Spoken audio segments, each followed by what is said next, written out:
इस YouTube channel पर आपका स्वागत है।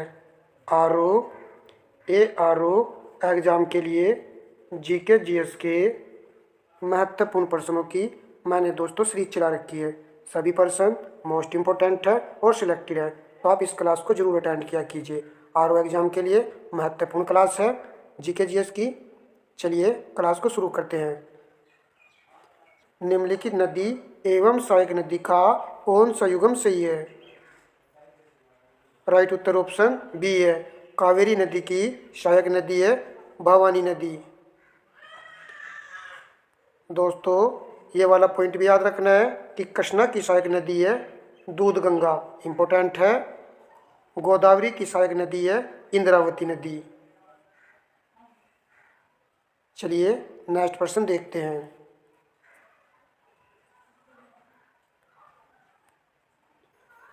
भारत में निम्नलिखित में से किस प्रकार का वन सर्वाधिक वर्धक क्षेत्र में पाया जाता है?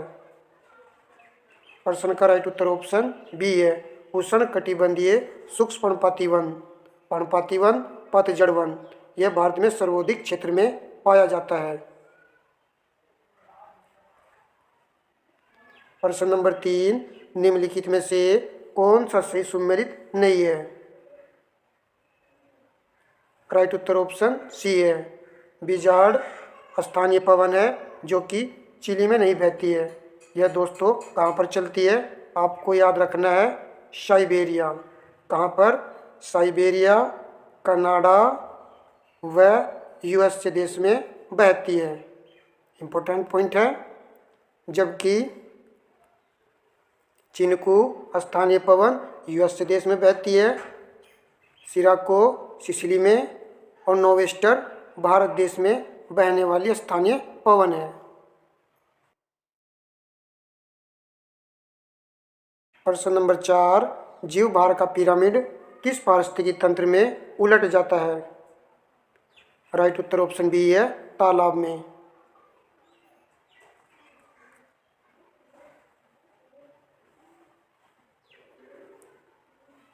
प्रश्न नंबर 5, निम्नलिखित में से किस सूफी संत के बारे में मुबारक शाह खिलजी ने घोषणा की थी कि जो व्यक्ति शेख का सर काटकर उसके पास लाएगा उसे वह 1000 टन के पुरस्कार देगा? तो यह घोषणा की थी मुबारक शाह खिलजी ने। तो किसके लिए घोषणा की थी? राइट उत्तर ऑप्शन सी है। शेख निजामुद्दीन औलिया के बारे में इसने यह घोषणा की थी।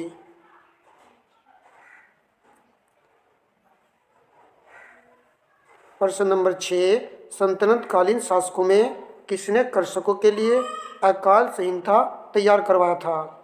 इम्पोर्टेंट प्रश्न है। राइट उत्तर ऑप्शन सी है। महमूद बिन तुगलक ने कृषकों के लिए अकाल संहिता तैयार करवाया था। महमूद बिन तुगलक ने किसकी स्थापना की थी? कृषि विभाग की, हम सभी जानते हैं। और इस कृषि विभाग को क्या कहा जाता था? दीवाने अमीर को ही। प्रश्न नंबर 7, नीचे 2 कथन दिए गए हैं जिनमें से एक को कथन तथा दूसरे को कारण कहा गया है, अर्थात कथन और कारण से यह प्रश्न है। नीचे दिए गए कूट का प्रयोग कर सही उत्तर का चयन कीजिए। उषाण फारस की खाड़ी और लाल सागर से होकर व्यापार करते थे। तो कथन दो दोस्तों सही है। कारण देखिए, उनके पास उस समय की सबसे सुसंगठित नौसेना थी। तो ये वाला यहाँ पर गलत है, तो यहाँ पर कारण गलत है। प्रश्न का राइट उत्तर है, देख लीजिए यहाँ पर सी वाला, केवल ए सही है परंतु आर गलत है। चलिए प्रश्न नंबर 8, निम्नलिखित में से कौन सा सही सुमेलित नहीं है? यहाँ पर तीर्थ कर दिए गए हैं और यहाँ पर इनके प्रतीक चिन्ह दिए गए हैं। नेमिनाथ का प्रतीक चिन्ह शंख था, अजीतनाथ का हाथी, पार्श्वनाथ का प्रतीक चिन्ह सर्प, मलिकनाथ का यहाँ पर कमल दिया गया है जो कि गलत है। प्रश्न का राइट उत्तर ऑप्शन डी है। मलिकनाथ का प्रतीक चिन्ह क्या था? कलश।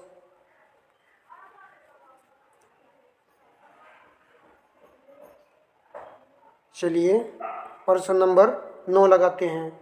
सूची फर्स्ट को सूची सेकंड से सुमेलित कीजिए तथा नीचे दिए गए कूट का प्रयोग कर सही उत्तर का चयन कीजिए।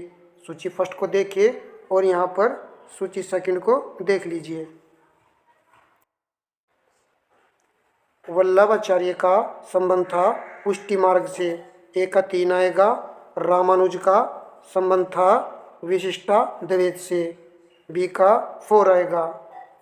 मध्वाचार्य का संबंध था द्वैतवाद से, सी का 1 आएगा। शंकराचार्य अद्वैतवाद से संबंधित थे, डी का 2 आएगा।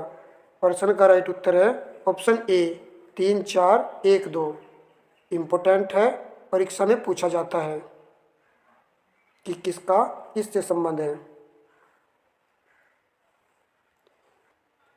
निम्नलिखित में से प्रथम कर्नाटक युद्ध का कौन सा तात्कालिक कारण था?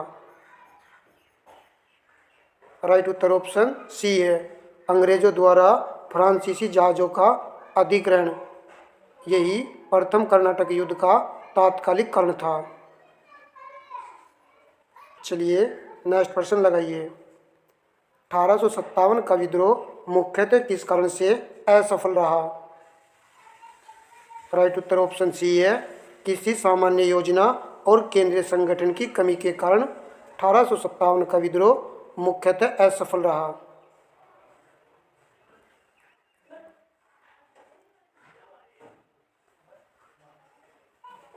प्रश्न नंबर 12, साइमन कमीशन के संबंध में निम्नलिखित कथनों पर विचार कीजिए। नीचे दिए गए कूट का प्रयोग करके सही उत्तर का चयन कीजिए। कौन कौन से कथन यहाँ पर सही है?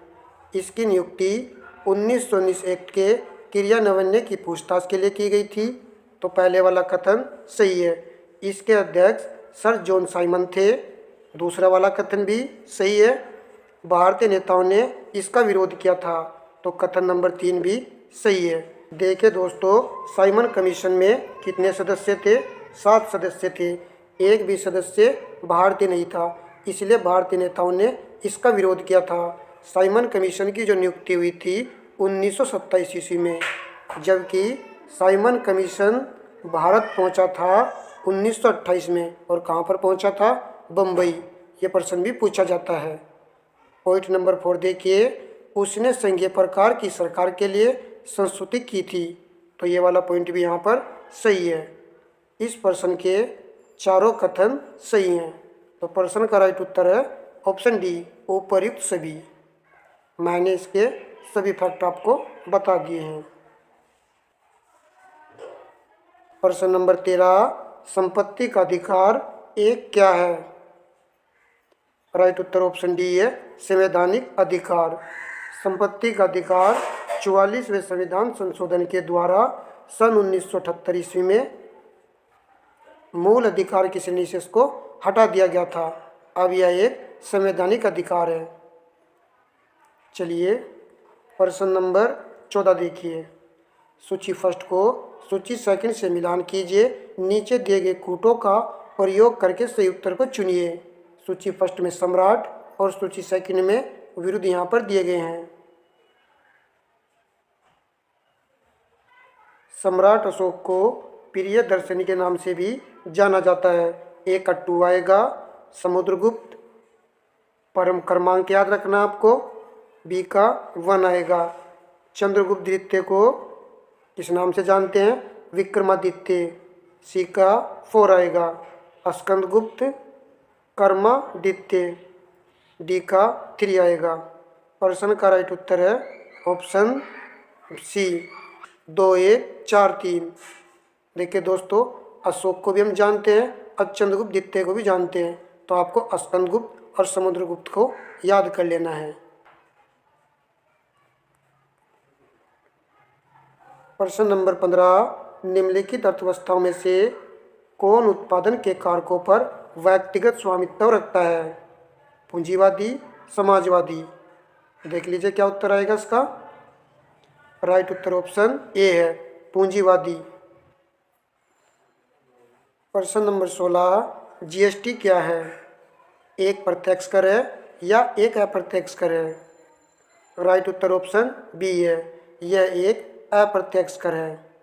जीएसटी लागू हुआ था, हम सभी जानते हैं 1 जुलाई 2017 से। प्रश्न नंबर 17, भारतीय लघु उद्योग विकास बैंक सिडबी का मुख्यालय कहाँ स्थित है? राइट उत्तर ऑप्शन बी है, लखनऊ उत्तर प्रदेश में सिडबी बैंक का मुख्यालय है। इसकी स्थापना कब हुई थी, ये पॉइंट भी याद रखना है, सन 1990 ईस्वी को। चलिए नेक्स्ट प्रश्न लगाते हैं। पंचपतमाली निक्षेप सर्वश्रेष्ठ महत्वपूर्ण बॉक्साइट के निक्षेप हैं जो निम्न राज्य में स्थित है। तो देख लीजिए किस राज्य में स्थित है। राइट उत्तर ऑप्शन बी है, उड़ीसा राज्य में स्थित है पंचपतमाली निक्षेप।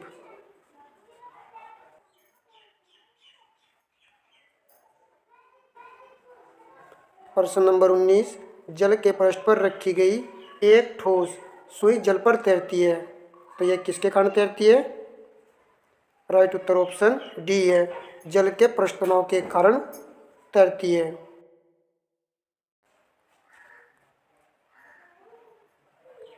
प्रश्न नंबर 20, किस पोषक तत्व का सर्वप्रथम मुंह में पाचन होता है? प्रोटीन, कार्बोहाइड्रेट, वसा, विटामिन। राइट उत्तर ऑप्शन बी है, कार्बोहाइड्रेट का मुंह में पाचन सर्वप्रथम होता है। देखिए दोस्तों, सभी प्रश्न मैं आपके लिए सिलेक्टेड और इम्पोर्टेंट सेलेक्ट करता हूँ। यदि वीडियो को लाइक नहीं किया तो प्लीज़ वीडियो को लाइक एंड शेयर कर दीजिए। प्रश्न नंबर 21, उत्तर प्रदेश का कौन सा जिला उत्तर प्रदेश और बिहार की सीमा पर स्थित है? यह जिला है बूंदी। राइट उत्तर है।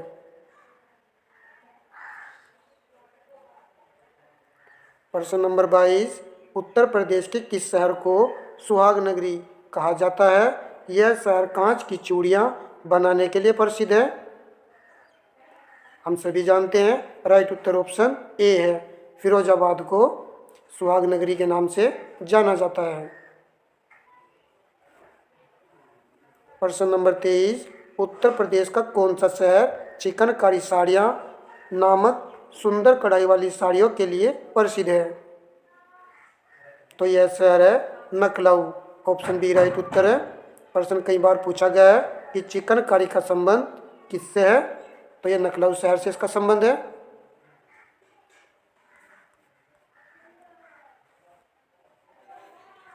प्रश्न नंबर 24, निम्नलिखित में से किस अधिनियम द्वारा भारत के गवर्नर जनरल को अध्यादेश जारी करने की शक्ति प्रदान की गई? इंपॉर्टेंट प्रश्न है। राइट उत्तर ऑप्शन बी है, भारतीय परिषद अधिनियम 1861 के तहत भारत के गवर्नर जनरल को अध्यादेश जारी करने की शक्ति प्रदान की गई थी। नेक्स्ट प्रश्न देखते हैं।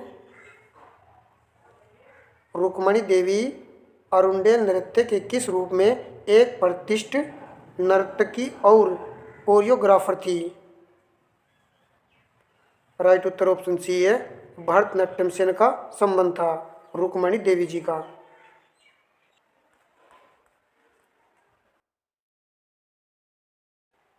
प्रश्न नंबर 26, एक प्रोकैरियोट है। राइट उत्तर ऑप्शन बी है, एक जीव जिसकी कोशिका में झिल्ली रहित केंद्रक पाया जाता है। एक प्रोकैरियोट कैसा जीव है? एक कोशिकीय जीव है। ये भी याद रखना आपको, प्रश्न पूछा जाता है। प्रश्न नंबर 27, नागफली कैक्टस के पौधे में कांटे किसका रूपांतरण होते हैं? फल का, तना, पत्ती का या फिर शाखा का? राइट उत्तर ऑप्शन सी है, पत्तियों का।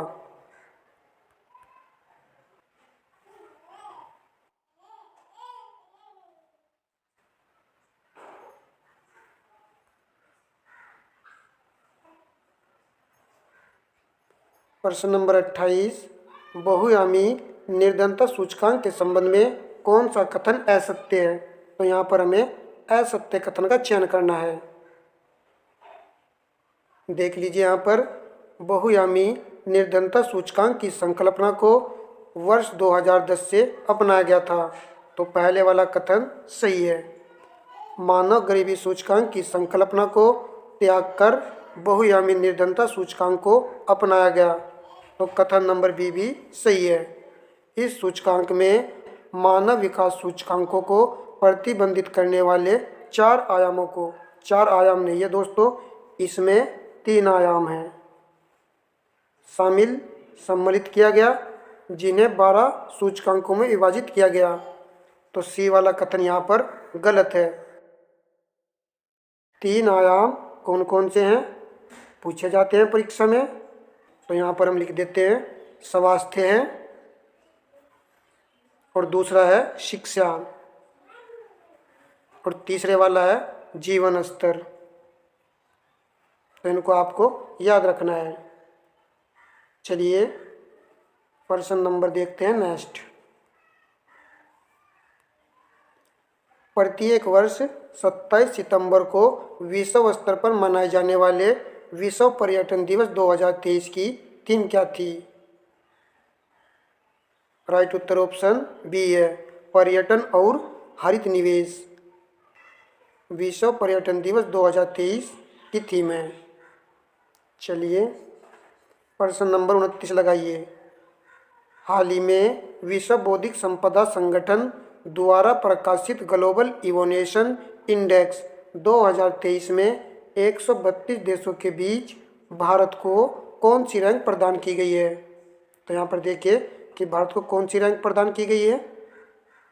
तो भारत को जो रैंक मिली है 40वीं, ऑप्शन सी राइट उत्तर है।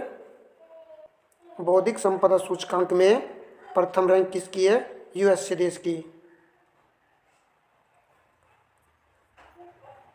प्रश्न नंबर 31। प्रधानमंत्री नरेंद्र मोदी ने पुराने संसद भवन का क्या नाम रखा है? राइट उत्तर ऑप्शन सी है, संविधान सदन रखा है।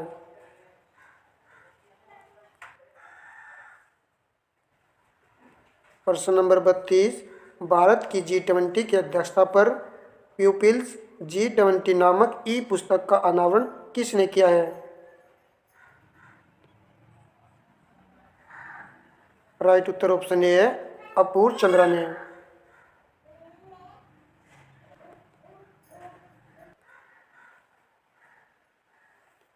प्रश्न नंबर 33।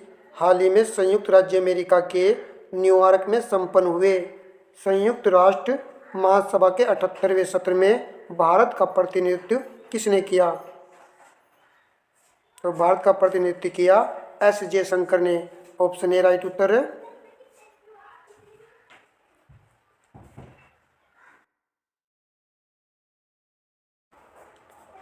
प्रश्न नंबर 34। सूची फर्स्ट को सूची सेकंड से सम्मिलित कीजिए तथा नीचे दिए गए कोड से सही उत्तर का चयन कीजिए। सूची फर्स्ट में फसल है और सूची सेकंड में मौसम यहाँ पर दिए गए हैं। देख लेना है कि कौन सी फसल किस मौसम में उगाई जाती है। सूरजमुखी की फसल सभी मौसम में उगाई जाती है, ए का 4 आएगा। खरबूजा जायद की फसल है जो कि गर्मी के मौसम में उगाई जाने वाली फसल है, बी का 2 आएगा। कपास खरीफ की फसल है, वर्षा के मौसम में होती है कपास की खेती, तो यहाँ पर सी का 1 आएगा। अलसी रबी की फसल है और सर्दी के मौसम में इसको उगाया जाता है, डी का 3 आएगा। प्रश्न का राइट उत्तर है ऑप्शन बी 4 2 1 3। इम्पोर्टेंट प्रश्न था, आपको याद रखना है कि अलसी की जो फसल है वो रबी की फसल है।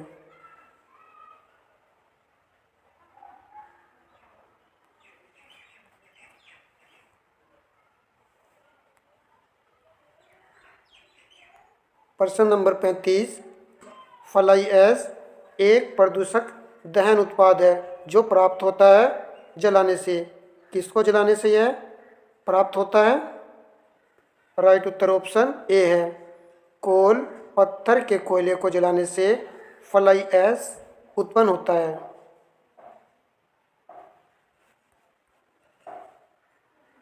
प्रश्न नंबर 36। सूची फर्स्ट को सूची सेकंड से सम्मिलित करें तथा नीचे दिए गए कोड की सहायता से सही उत्तर चुनें। सूची फर्स्ट में विद्रोह दिए गए हैं और सूची सेकंड में यहाँ पर इनके सन को मेंशन किया गया है। तो यहाँ पर हमें मिलान करना है। नील विद्रोह कब हुआ था? यह हुआ था 1859-1860 के दौरान। ए का 2 आएगा। संथाल विद्रोह 1855-1856। बी का 1 आएगा। मुंडा विद्रोह 1899 से 1900 के दौरान हुआ था। सी का 4 आएगा। कितूर चेनम्बा विद्रोह 1824-1829। डी का 3 आएगा। प्रश्न का राइट उत्तर है ऑप्शन डी 2143। इम्पोर्टेंट प्रश्न है। देखिए दोस्तों, संथाल विद्रोह का सन में याद रखना है कि 1856 में यह विद्रोह हुआ था। कभी कभी 1856 ये वाला सन देकर रखता है, तो लास्ट वाला सन आपको जरूर याद रखना है। नील विद्रोह का भी 1860 ईस्वी। चलिए दोस्तों, मैंने इस क्लास में 36 प्रश्न सेलेक्ट किए थे। यदि आपको वीडियो अच्छी लगी है तो वीडियो को लाइक एंड शेयर कर दीजिए। इस बार का आरओ एआरओ एग्ज़ाम निकालने के लिए हमें दोस्तों अच्छे और सिलेक्टेड प्रश्नों को पढ़ना होगा, तब जा कर के हम फिर ये एग्ज़ाम को क्वालिफाई कर पाएंगे। आप इस यूट्यूब चैनल पर नए हो तो यूट्यूब चैनल को सब्सक्राइब कर लीजिए। मिलते हैं नेक्स्ट वीडियो में, तब तक के लिए दोस्तों धन्यवाद।